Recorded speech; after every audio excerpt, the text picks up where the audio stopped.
मेरा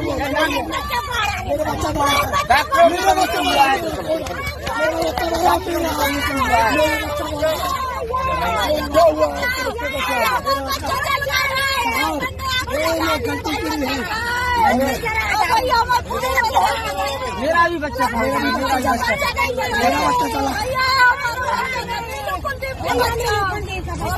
चलिए प्रशासन लगा हुआ है। आसान नहीं होता एक नवजात बच्चे की लाश को, एक नवजात बच्चे की झुलसी हुई लाश को देखना, और ये तो उनके बच्चे थे। इसीलिए ये मां बाप बुरी तरह से बदहवास दिखाई दे रहे हैं। आप जानते हैं, एक छोटे से बच्चे की अर्थी कभी नहीं निकाली जाती। मां बाप अक्सर उन्हें इस तरह से अपनी गोद में रखकर उनका अंतिम संस्कार करते हैं, या उनका जनाजा निकलता है, या उनका सुपुर्द खाक किया जाता है। ये जो अर्थी होती है ना, ये जो जनाजा होता है, इसका बोझ किसी भी बड़े जनाजे या किसी भी बड़ी अर्थी से कहीं ज्यादा होता है, क्योंकि इस बोझ को मां बाप को जिंदगी भर सहना पड़ता है। ये काली यादें उनसे कभी दूर नहीं होती हैं दोस्तों। यह घटना बहुत हृदय विदारक है। झांसी की मेडिकल कॉलेज में आग लगती है एक ऐसे रूम में जहां छोटे छोटे बच्चों को, जो अभी अभी पैदा हुए हैं, उन्हें रखा गया था। यहां पर उन्हें ऑक्सीजन की सप्लाई दी जा रही थी। आग लगती है और इनमें से 10 की मौत हो जाती है। आप जानते हैं, कुछ ही दिनों पहले यह खबर आई थी। मैं आपका ध्यान खींचना चाहूंगा एक खबर की तरफ। अब झांसी में नवजात शिशुओं का होगा बेहतर इलाज, निकू वार्ड में मिलेंगी वर्ल्ड क्लास सुविधाएं। हालांकि यह खबर समाजवादी पार्टी ने अपने ट्विटर हैंडल पे पेश की थी, मगर यह दावा झांसी के निकू वार्ड के बारे में किया गया था, झांसी के मेडिकल कॉलेज के बारे में किया गया था, मगर हकीकत आपके सामने है। आज उन मां बाप की दास्तानें देखकर, उन बच्चों की झुलसी हुई लाशों को देखने के बाद कोई भी आंख सो नहीं सकती है दोस्तों। आज मैं आपके सामने झलकियां ला रहा हूं एनडीटीवी और दैनिक भास्कर की रिपोर्ट्स की। उनके रिपोर्टर्स ने बहुत ही संवेदनशील काम किया है, और जब मैं उन तस्वीरों को देखकर सो नहीं पाया रात भर, तो आप अंदाजा लगा सकते हैं वो रिपोर्टर्स तो वहां मौजूद थे। अंदाजा लगाया जा सकता है कि उन्हें किस तरह के नर्क से गुजरना पड़ा। मगर सबसे दर्दनाक दास्तान तो उन मां बाप की है जिनके बच्चे झुलस गए। सबसे पहले मैं आपको बतलाना चाहता हूं दोस्तों कि यह घटना क्या है। आपकी स्क्रीन पर झांसी के महारानी लक्ष्मीबाई सरकारी मेडिकल कॉलेज में special new born care unit NCCU में शुक्रवार रात भीषण आग लग गई। हादसे में 10 बच्चों की मौत हो गई। वार्ड की खिड़की तोड़कर 39 बच्चों को सुरक्षित बाहर निकाला गया। घटना रात करीब 10:30 बजे की है। ऑक्सीजन कंस्ट्रिक्टर में स्पार्किंग के चलते आग लगी, फिर धमाका हो गया। इसके बाद पूरे वार्ड में आग फैल गई। सूचना पर फायर ब्रिगेड की 6 गाड़ियां पहुंची। आग पर काबू पाने में करीब 2 घंटे लगे, और इन 2 घंटों में 10 बच्चों की मौत हो गई। 10 बच्चों की मौत। मैं उन बच्चों की तस्वीरें आपको नहीं दिखा सकता दोस्तों, इतनी हिम्मत मुझ में नहीं है, इतना बेरहम नहीं हूं कि वो तस्वीरें आपको दिखाऊं। मगर हां, उनके मां बाप की तस्वीर मैं आपको जरूर दिखाना चाहता हूं। मैं आपको बतलाना चाहता हूं दैनिक भास्कर के रिपोर्टर ने अपनी रिपोर्ट में क्या कहा है। हाय मेरा बच्चा, एक बार चेहरा तो दिखा दो, एक बार आंचल से लगा लेने दो। यह गुहार है उस मां की जिसने अपने बच्चे को गंवा दिया।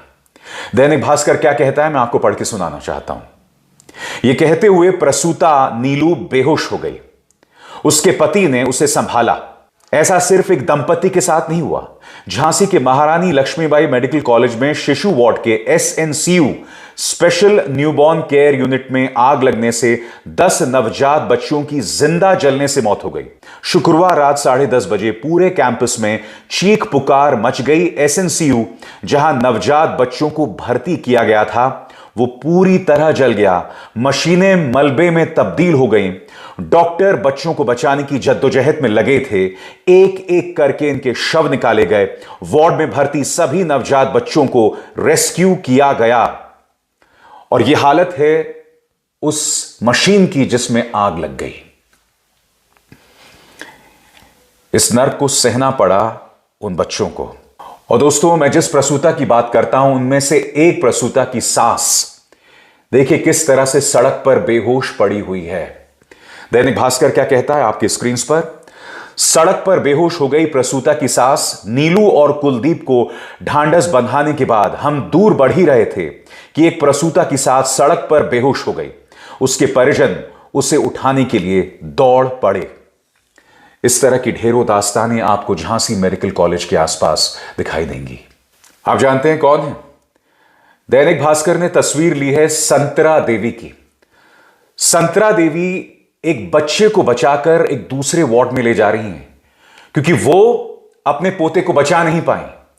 वो रो रही हैं कि मैं अपने पोते को बचा नहीं पाई, मगर कम से कम जो बच्चा मेरे हाथ में आया मैंने उसे बचा लिया। दैनिक भास्कर ने संतरा देवी से बात की और संतरा देवी क्या कह रही हैं मैं आपको पढ़ के सुनाना चाहता हूं।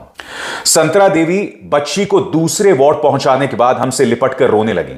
बोली, हम अपने पोते को नहीं बचा पाए। हम दवा लेने गए थे, जब लौटे तो सभी कहने लगे आग लग गई, आग लग गई। हमें मेरा बेटा नहीं मिला है। सभी अपने बच्चे लेकर भागने लगे। अंदर जाने नहीं दिया गया। संतरा देवी ने कहा, हमें कभी भी अंदर नहीं जाने दिया गया। अस्पताल बस माइक से कह देता था कि दवा ले आओ, ये ले आओ, बस। इसके बाद वो जोर जोर से रोने लगी। मुझ में हिम्मत नहीं है दोस्तों संतरा देवी की रुदाली आप तक पहुंचा सकूं, इतनी हिम्मत नहीं है।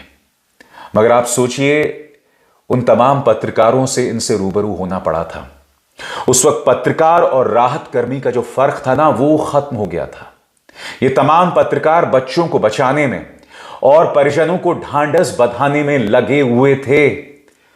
मगर बड़ा सवाल, खुद उत्तर प्रदेश के deputy chief minister Brajesh Pathak कह रहे हैं कि इस अस्पताल की पूरी जांच हुई थी। तो बड़ा प्रश्न, अगर जांच हुई थी तो इतनी बड़ी घटना हुई कैसे? सुनिए डिप्टी चीफ मिनिस्टर साहब कह क्या रहे हैं, इनके एक एक शब्द पर गौर कीजिएगा। क्या कह रहे हैं? ये फरवरी में इसका फायर सेफ्टी ऑडिट हुआ था। इसमें फायर विभाग के साथ पूरी तरह से हम लोगों ने इसका ऑडिट किया था। अभी जून माह में हम लोगों ने मॉक ड्रिल भी किया था, जो समय समय पर सरकार के आदेशों के तहत मॉक ड्रिल किया जाता है। लेकिन ये घटना क्यों घटी, कैसे घटी, पूरी जांच रिपोर्ट आने के बाद हम कह पाएंगे। और स्वाभाविक सी बात है दोस्तों, इस दर्द भरी घटना पर कई राजनीतिक प्रतिक्रियाएं भी आई हैं। अखिलेश यादव ने अपनी बात कही है, प्रियंका गांधी वाड्रा ने अपनी बात रखी, मुख्यमंत्री आदित्यनाथ ने भी इस मुद्दे पर अपनी प्रतिक्रिया दी है। क्या कह रहे हैं अखिलेश यादव आपकी स्क्रीन पर? झांसी मेडिकल कॉलेज में आग लगने से 10 बच्चों की मृत्यु एवं कई बच्चों के घायल होने का समाचार बेहद दुखद एवं चिंताजनक है। सबके प्रति संवेदनात्मक श्रद्धांजलि। आग का कारण ऑक्सीजन कॉन्संट्रेटर में आग लगना बताया जा रहा है। यह सीधे सीधे चिकित्सीय प्रबंधन और प्रशासन की लापरवाही का मामला है या फिर खराब क्वालिटी के ऑक्सीजन कंसंट्रेटर का। इस मामले में सभी जिम्मेदार लोगों पर दंडात्मक कार्रवाई हो। मुख्यमंत्री जी प्रचार छोड़कर, सब ठीक होने के झूठे दावे छोड़कर स्वास्थ्य और चिकित्सा की बदहाली पर ध्यान दें। जिन्होंने अपने बच्चे गंवाए हैं वे परिवार वाले ही इसका दुख दर्द समझ सकते हैं। यह सरकारी ही नहीं, नैतिक जिम्मेदारी भी है। आशा है चुनावी राजनीति करने वाले पारिवारिक विपदा की इस घड़ी में इसकी सच्ची जांच करवाई जाएगी एवं अपने तथाकथित स्वास्थ्य और चिकित्सा मंत्रालय से ऊपर से नीचे तक आमूलचूल परिवर्तन करेंगे। रही बात उत्तर प्रदेश के स्वास्थ्य एवं चिकित्सा मंत्री की, तो उनसे कुछ नहीं कहना है क्योंकि उन्हीं के कारण आज उत्तर प्रदेश में स्वास्थ्य एवं चिकित्सा व्यवस्था की इतनी बदहाली हुई है। संकीर्ण सांप्रदायिक राजनीति की निम्न स्तरीय टिप्पणियां करने में उलझे मंत्री जी को शायद यह भी याद नहीं होगा कि वे स्वास्थ्य एवं चिकित्सा मंत्री हैं। ना तो उनके पास कोई शक्ति है, ना कोई इच्छा शक्ति, बस उनके नाम की तख्ती है। अखिलेश यादव ने 1-1 करोड़ के मुआवजे की मांग की है। क्या मुख्यमंत्री आदित्यनाथ महाराष्ट्र और झारखंड से लौटेंगे? क्योंकि वहां आप कोई बहुत कमाल नहीं कर रहे हैं, वहां पर भी आप सिर्फ जहर उगल रहे हैं। बहुत जरूरी है कि मुख्यमंत्री वहां पहुंचे, क्योंकि मैं नहीं भूला हूं एंसेफेलाइटिस के वक्त जब गोरखपुर में इसी तरह से कई बच्चों की मौत हुई थी, जिसमें आपने डॉक्टर कफील को जेल भेज दिया था। उस वक्त भी मुख्यमंत्री आदित्यनाथ ने कई संवेदनहीन बयान दिए थे। मंत्रियों ने कई संवेदनहीन बयान दिए थे कि मौतें होती हैं अगस्त में, इस तरह की मौतें होती हैं अगस्त में। मैं उम्मीद करता हूं मुख्यमंत्री आदित्यनाथ लौटेंगे, चुनाव प्रचार को छोड़ेंगे और बच्चों के परिजनों से रूबरू होंगे। अपने दफ्तर में नहीं बुलाएंगे, झांसी जाएंगे और उनसे मुलाकात करेंगे। आज हर आंख नम है। अखिलेश यादव के तेवर में आपको नाराजगी दिखाई दे रही है, मगर वो नाराजगी आज हर व्यक्ति के अंदर है, क्योंकि जिस अस्पताल के बारे में गाजे बाजे के साथ अंबानी के न्यूज चैनल ने ऐलान किया था, मुख्यमंत्री आदित्यनाथ ने ऐलान किया था, खुद ब्रजेश पाठक कह रहे हैं कि इसकी जांच हो चुकी थी, और उस जांच के बावजूद ये आग लग रही है, तो सवाल तो उठेंगे ना। और यही दर्द प्रियंका गांधी वाड्रा के लहजे में वो क्या कह रही हैं आपकी स्क्रीन पर। झांसी के महारानी लक्ष्मीबाई मेडिकल कॉलेज से दहला देने वाली खबर आई है, जहां नवजात शिशुओं के सघन चिकित्सा कक्ष में आग लग जाने की वजह से 10 बच्चों की मौत हो गई है। शोक और सांत्वना के शब्द इस महाविपत्ति के समय व्यर्थ हैं। हम लोग इस मुश्किल परिस्थिति में परिजनों और अभिभावकों के साथ खड़े हैं।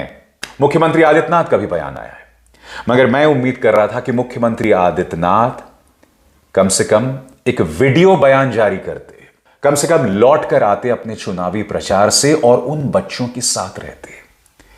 मगर शायद मैं बेवजह उनसे जरूरत से ज्यादा उम्मीद कर रहा हूं। उनका बयान क्या है आपकी स्क्रीन पर। जनपद झांसी स्थित मेडिकल कॉलेज के निकू में घटित एक दुर्घटना में हुई बच्चों की मौत अत्यंत दुखद एवं हृदय विदारक है। जिला प्रशासन तथा संबंधित अधिकारियों को युद्ध स्तर पर राहत एवं बचाव कार्यों को संचालित कराने के निर्देश दिए गए हैं। प्रभु श्री राम से प्रार्थना है कि दिवंगत आत्माओं को सद्गति एवं घायलों को शीघ्र स्वास्थ्य लाभ प्रदान करे। मैं मुख्यमंत्री के इस बयान में थोड़ी ज्यादा ममता की उम्मीद कर रहा था, मगर मैं नहीं भूला हूं दोस्तों कि जब गोरखपुर में कई नवजात बच्चों की मौत हो गई थी इंसेफ्लाइटिस की वजह से, तब मुख्यमंत्री आदित्यनाथ का एक बयान था जो बहुत वायरल हुआ था। उन्होंने कहा था कि मां बाप हमसे यह ना उम्मीद करें कि अब बच्चों की जिम्मेदारी भी हम ले लें। उनका इस तरह का बयान था दोस्तों, और इस बयान की अच्छी खासी आलोचना हुई थी। आज ये सवाल पूछना जरूरी है कि जो सरकार हमें धर्म के नाम पर लड़ा रही है, हमें बंटवारा पैदा कर रही है, जब इस तरह की घटनाएं होती हैं तो क्या उनके मन में संवेदना होती है? फिर वो इस तरह के बयान क्यों देते हैं कि भाई इंसेफ्लाइटिस को लेकर मौतें अगस्त में होती ही हैं? इस तरह के बयानात उनकी तरफ से क्यों आते हैं? क्योंकि जब आपके मन में करुणा होती है तो इस तरह के बयानात कभी सामने उभर कर नहीं आते। ये सवाल किए जाएंगे और लगातार किए जाएंगे। मगर मैं जानता हूं आपके जहन में कई सवाल होंगे कि ये आग दरअसल फैली कैसे। तो मैं आपको बतलाने वाला हूं कि इस मुद्दे को लेकर एनडीटीवी और दैनिक भास्कर क्या रिपोर्ट कर रहे हैं। सबसे पहले, निकू में कैसे फैलती गई आग? क्योंकि ज्यादातर बच्चे ऑक्सीजन सपोर्ट पर थे तो यह आग और तेजी से फैलने लगी। बच्चों के बेड से लेकर वहां मौजूद हर एक चीज धधकने लगी और 10 बच्चे बुरी तरह जल गए। वहीं बड़ी संख्या में बच्चे बुरी तरह से झुलस गए। वहीं बाहर जो बच्चे मौजूद थे उनको बचा लिया गया। इसके अलावा दोस्तों, खिड़की तोड़कर बच्चों को बाहर निकाला गया। स्टाफ से लेकर मरीज और उनके तीमारदार तक सब घबराए हुए थे। खिड़की तोड़कर बच्चों के बाहर निकालने का काम शुरू हुआ। एक प्रत्यक्षदर्शी ने वहां का मंजर बयां करते हुए कहा कि आग इतनी भीषण थी कि किसी की भी वार्ड के अंदर जाने की हिम्मत नहीं हुई। कोई भी भीतर नहीं जा सका। डॉक्टर्स भी बाहर थे। वार्ड में करीब 50 बच्चे भर्ती थे। खिड़की तोड़कर बच्चों को बाहर निकाला गया और उसके बाद दोस्तों, ऑक्सीजन कॉन्संट्रेटर जो था वो फट पड़ा। दैनिक भास्कर इसको लेकर क्या कह रहा है आपकी स्क्रीन पर। अग्निशमन दल और राहत बचाव टीम तुरंत मौके पर पहुंच गई और काफी बच्चों को बचाया गया। झुलसे बच्चों का इलाज किया जा रहा है और जो गंभीर रूप से घायल हैं उसकी सूचना एकत्र की जा रही है। मुख्य चिकित्सा अधीक्षक सचिन माहौर ने बताया, निकू वार्ड में 54 बच्चे भर्ती थे। अचानक ऑक्सीजन कॉन्संट्रेटर के अंदर आग लगी। आग बुझाने की कोशिश की गई, लेकिन कमरे में ज्यादा ऑक्सीजन होने की वजह से यह तेजी से भड़क गई। कई बच्चों को बचा लिया गया, लेकिन 10 बच्चों की मौत हो गई। इन बच्चों की मौत इसलिए हुई और इसके अलावा कई अन्य बच्चे इसलिए झुलस गए क्योंकि ये सब ऑक्सीजन सपोर्ट पर थे। इन सब की हालत गंभीर थी। मां बाप वैसे ही चिंतित थे उनके स्वास्थ्य के बारे में, और फिर उन्हें यह खबर मिलती है। मैं फिर आपको बताना चाहता हूं दोस्तों, एक अडल्ट, एक वयस्क की अर्थ ही उसका जनाजा, उसका बोझ कंधे पर हम कई दिनों तक महसूस करते हैं। मगर उन बच्चों को हम अपने गोद में इस तरह से ले जाते हैं। उन मां बाप ने इनका अंतिम संस्कार ऐसे ही किया होगा, और यह बोझ उन्हें जिंदगी भर सहना है। मैंने शब्द हूं दोस्तों।